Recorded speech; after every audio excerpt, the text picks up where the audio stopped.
I'm with Pat from Beotanics. So Pat, can you just tell me where did the idea come from? Yeah, so our original family farm was a dairy and beef farm. So I don't know when they moved into the farm, so sometime around the middle of the 1700s, and it was a traditional family farm since then. And on the farm, as a kid growing up, there was a ring fort. So I was always interested in how these people survived. You know, they were eaten long before there was cattle or crops in abundance like there is now.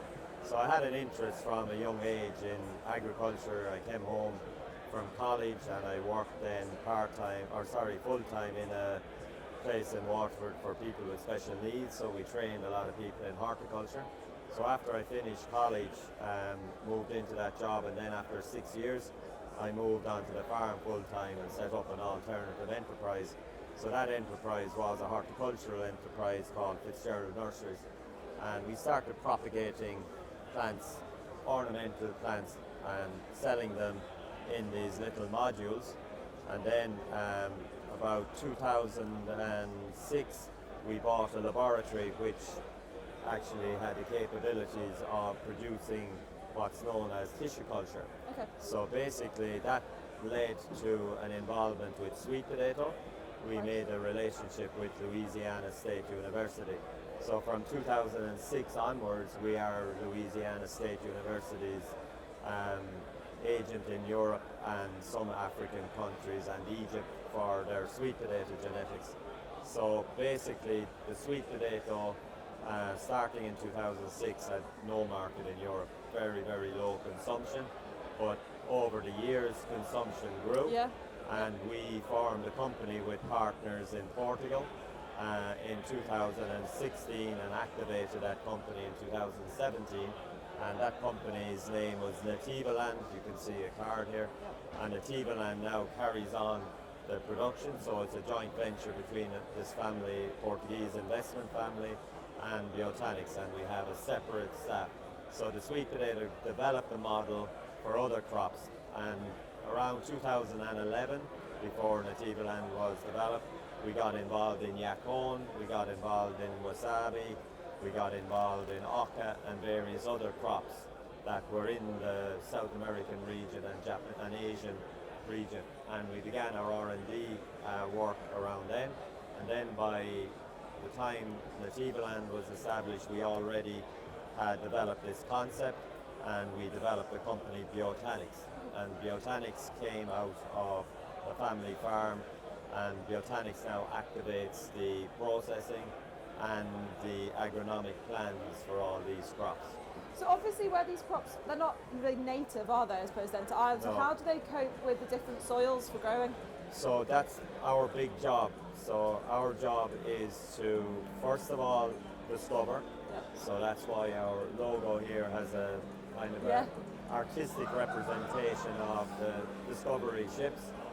We discover what was left behind. So yacon wasn't commercialized in Europe at all, and we did a deep study and some analysis into that, and we had 16 different varieties, and we found 3 of them were very suitable for the Irish climate. That's okay. In fact, they were better than growing them in Portugal and growing them in Holland, because the type of sugar that they have is called fructo-algaric saccharides, and what we found was in Ireland there were much higher levels of this sugar than in other countries because our soil temperatures are so much lower. The simple sugars, the more complex sugars break down into simple sugars faster, whereas in Ireland they don't. And we've now set up a project down in Moore Park turning this into a spray dry powder. So we're making a prebiotic powder to work in dairy, work in other products. So the yacon crop will be uniquely an Irish crop for us. The wasabi was the next one we found uniquely Irish, and we've been studying wasabi since 2015. And with wasabi, we didn't have varieties that were working in Ireland, so we bred our own varieties since 2015. Now we've established 3 varieties that work very well in Ireland, and you can see here in the corner. Oh my gosh, yeah. Yeah, so this is one of our Beotanics developed varieties. Okay. and this one is one we're now commercially producing and turning into powders like you see there. Yeah, so tell me about these powders and what else you've got. Yeah, so the going on. powder, so first of all, the question you asked, it's not easy in the beginning. Yeah. You have to develop the variety, develop the agronomic conditions. That takes about 5 to 7 years. Right. And then in parallel to that, we are developing where do we use it, what are the applications, what is the format, Yeah. what's the functionality, what's the bioactivity. That's going on, and we work very closely with Teagasc Moore Park and Teagasc Ashtown in that work. And in actual fact, this wasabi powder is being exported now from Ireland for applications in the food industry. Plus, we're working with an Irish startup company with this wasabi mayonnaise.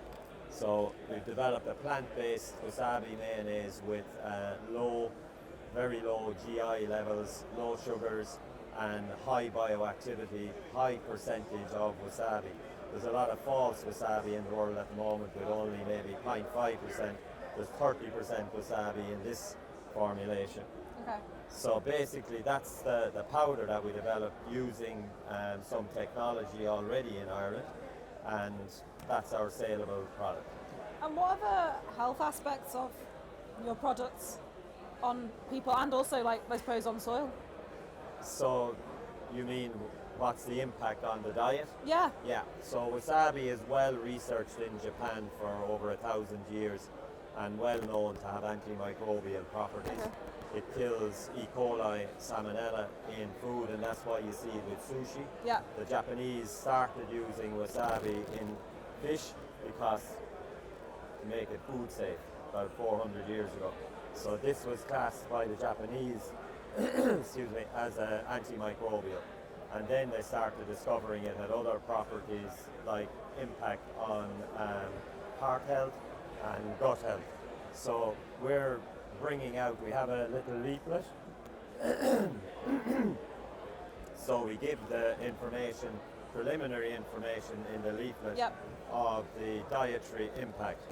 Of course, you know, we have to be careful with what claims we make.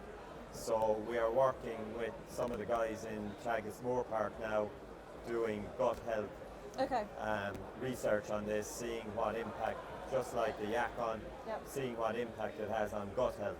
From a soil point of view, I suppose this one here, the Yacon, has quite an interesting opportunity for a high value crop in rotations. Yes. It has no relationship with potato.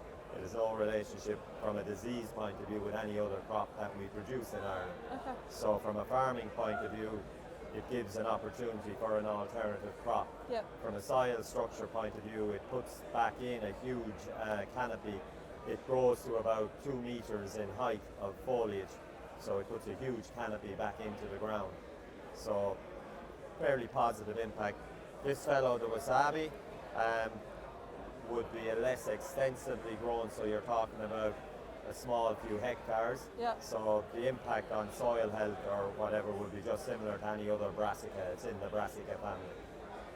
Amazing. Well, thank you very much for that. That's So, incredibly you're welcome. interesting. You're Thank you. welcome.